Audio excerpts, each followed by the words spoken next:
ஓம் நம சிவாய, ஓம் நம சிவாய, ஓம் நம சிவாய. இப்போ நேற்றுக்கு நம்ம குழந்தை அக்னியிலேருந்து வந்த குழந்தை தடாதகை பிராட்டின்னு பேர் வைக்கிறா. மீனாட்சி அம்மன் தான் அது. அந்த மாதிரி இருக்கவும் அந்த குழந்தைய என்ன வளர்த்துன்னு வரா. இதுக்கு நடுவுல குமரகுருபரர் பத்தி சொல்றார். அவர் மீனாட்சி பிள்ளை தமிழ்னு எழுதியிருக்கார். அது ரொம்ப ஃபேமஸ். என்னன்னாக்க இந்த குமரகுருபரர் அவ அப்பா சண்முக கவிராயர். அவர் பெரிய கவி எழுதுறவர். ஆனா குமரகுருபரர் பிறக்கறத ஊமை, பேச்சே வரல. அவன் ரொம்ப வருத்தப்படுறா. எவ்வளவு முருகன் மேல அவளுக்கு ரொம்ப பக்தி. சுவாமி எவ்வளவு வேண்டியும் குழந்தைக்கு பேச்சு வரலேன்னு ரொம்ப வருத்தமாயி திருச்செந்தூர் போய் அங்க முருகன் சன்னதியில குழந்தைய விட்டுடுறா. நீ பேச்சு கொடுப்பேன்னு நினைச்சு இவ்வளவு நாள் வேண்டினோம், பேச்சே கொடுக்கல. இந்த குழந்தைய நீயே பாத்துக்கோ, நாங்க 2 பேரும் அந்த சமுதிரத்துல விதிச்சுட்டு போயிடுறோம்னு 2 பேரும் போறா. சமுதிரம் கிட்ட போயிட்டு இருக்கிறத இந்த குழந்தைக்கு பேச்சு வராது. என்னன்னா அம்மா அப்பா திடீர்னு காணுமே, படுத்துட்டு இருக்கு. திடீர்னு முடிச்சுட்டு பார்த்தா அம்மா அப்பாவை காணுமேன்னு கூப்பிடவும் முடியாது, பேச்சு வராது. அப்படியே ஓடி வருது. பார்த்தா அப்ப வேற ஒரு சின்ன பையன் ஓடி வரான். ஓடி வாயை தரேன்னு சொல்லி வாயில கல்கண்டை போடுறான். ரொம்ப ஆணு பார்த்துட்டு இருக்கு. உடனே வாய்க்குள்ளேயே ஓம்னு எழுதிட்டு ஓடி போயிடுறான் அந்த பையன். உடனே இந்த குழந்தை பாட்டை பாட ஆரம்பிச்சிருக்கு. ஸோ இந்த சின்ன குழந்தையா முருகன் கந்த கலிவெண்பான்னு பாடுறார். பாடுற சத்தம் கேட்டா அம்மா அப்பா ஓடி வரா. குழந்தை பேசுமான்னு ஏங்கினோம், பாட்டு பாடுறதேன்னு. அந்த மாதிரி அவர் அதுக்கப்புறம் பெரிய கவிஞரா பல பாட்டு எழுதிட்டு ஆசு கவிப்பா அந்த மாதிரி ஒரே கொஞ்ச நேரத்துல அவ்வளவு பாட்டு பாடிடுவார். அந்த மாதிரி இருக்கார். இவர் பீரியட் தான் திருமலை நாயக்கர் மதுரையில் ஆட்சி புரிஞ்ச டைம். அவர் ரொம்ப மீனாட்சி அம்மனுடைய பக்தர். மீனாட்சி அம்மன் கோவில் முதல்ல ஒவ்வொருத்தரா கட்டின்னு வந்தாலும் ரொம்ப பெருசா கட்டினவர் திருமலை நாயக்கர். அப்போ அவர் இந்த குமரகுருபரை பத்தி கேள்விப்பட்டு கூப்பிட்டு அனுப்புறார். கூப்பிட்டு சொல்றாரு, இந்த மாதிரி நீங்க ரொம்ப நல்லா பாடுவேலாமே, எனக்கு மீனாட்சி அம்மன் மேல பாட்டு பாடுங்க.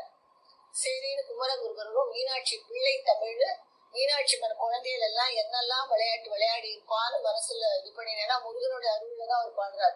அந்த மாதிரி நினைச்சிட்டு அவ குழந்தையா இருக்கிறத அவ அம்மா எவ்வளவு ஆசையா குளிப்பாட்டி இருப்பா, எவ்வளவு நல்லா அவளுக்கு ட்ரெஸ் பண்ணியிருப்பா, இந்த சாயை கொண்டை கூட்டுன்னு முத்துச்சரம் வச்சுட்டு இருப்பா, எவ்வளவு அழகா சலங்கை உரிக்க நடந்து வருவா. அந்த மாதிரிலாம் நிறைய அது பண்ணி குழந்தையா இருக்கிறத பண்ணிதெல்லாம் பிள்ளை தமிழ் பேர். அந்த மாதிரி பாடுறார். பாடி முடிச்சுட்டு கடைசியில ஒரு பாட்டு முடிக்கிறத வருகவே வருகவேன்னு முடிக்கிறார். முடிக்கிறத ஒரு காலில் ஒரு சலங்க சத்தம் கேட்கறது. பார்த்தா ஒரு சின்ன குழந்தை அங்க ஓடி வந்த குழந்தை நேரா போய் திருமலை நாயக்கர் மடியில போய் ராஜா மடியில உட்காந்து ராஜாவுக்கு ரொம்ப சந்தோஷம் ஆயிடுது. யாரு இந்த குழந்தைய தெரியலையே, அவ்வளவு அழகா இருக்கே என்னன்னு சொல்லிட்டு. அதாவது மீனாட்சி அம்மனுடைய அப்பாவான மலையத்வஜ ராஜா கிடைக்காத பாக்கியம் கூட இந்த திருமலை நாயக் கிடைச்சிருக்குன்னு உட்காந்து உடனே என்ன செய்யுது, அதோட இந்த குமரகுருபர் தானே இத்தனை பாட்டு பாடியிருக்கார். தன் கழுத்துல இருந்த முத்து மாலையை எடுத்து இந்த குமரகுருபர் கழுத்துல வீசிட்டு ஒரே ஓட்டம் ஓடி போயிடுது. ராஜா பின்னாலே ஓடுறான். யாரு இந்த குழந்தை, அர்ச்சகரோட குழந்தையா, பக்கத்து ஊர்ல இருக்க குழந்தையா, என்னன்னு தெரியல, பார்த்தாலும் இவ்வளவு அழகா இருக்கு, இந்த மாதிரி செஞ்சதுன்னு பின்னாலேயே ஓடி போனா அது கோவிலுக்குள்ள போய் மீனாட்சி அம்மன் கோவில் போய் மறைஞ்சு இது நடந்தது. அப்புறம் என்னன்னாக்க அப்போ மீனாட்சி அம்மன் பிறந்ததுக்கு அப்புறம் அங்க மலையத்வஜன் பாண்டி வீட்டுல மீனாட்சி அம்மனை அப்படி இதுவா வளர்க்குறா. எல்லா இதுவும் சொல்லி கொடுத்து ஒரு ராஜகுமார் தெரிஞ்சுக்கு மாதிரி வெறும் படிப்புன்னு இல்லாம சண்டை போடுறதுக்கு அது இதுன்னு எல்லாம் சொல்லி கொடுத்து அவ்வளவு இதுவா வளர்த்து அவளுக்கு பட்டாபிஷேகம் பண்ண போறா. மதுரையோட மகாராணியா.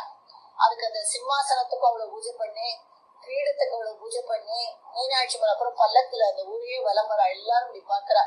அவளை அழகா வலம் சிம்மாசனத்துல உட்காந்து வச்சு அவளுக்கு பட்டாபிஷேகம் பண்ணி அவளை மகாராணி ஆக்கிடுறா. அடுத்து கல்யாணம் பண்ணணும்னு பேசிக்கிறா. பட் அதுக்குள்ள என்ன ஆயிடுது, பாண்டியன் அவன் போயிடுறான்.